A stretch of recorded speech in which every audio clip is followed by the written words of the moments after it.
So if you're an employer, especially you're an employer of remote employees, you probably have employees working in multiple states and jurisdictions, making their taxes and payroll that much more complex.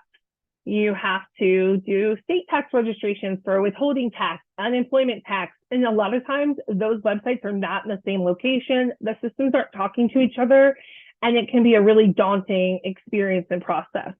So the first thing you want to do is, ahead of the employee starting work for you, know where you have to register and what those state registration requirements are. If you're not sure, work with a tax professional, work with your HR professional, work with your payroll company. They'll help guide you in the right direction. And then really develop a standardized process for registering those remote employees in the state. So you may have to know what their address is, their start date. Most states have a threshold of when you're paying them over $1,500 in wages to assign that tax account.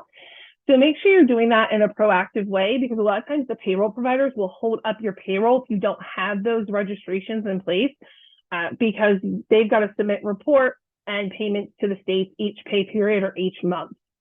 And then, have a way that you're going to stay updated on changes for compliance.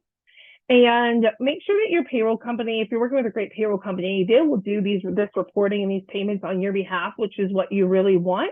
So that all you have to do is do a quick spot check. Everything should look good, and you can move on with your day. This is one of the things that we actually spend a lot of our time on with clients because of the complexities of it.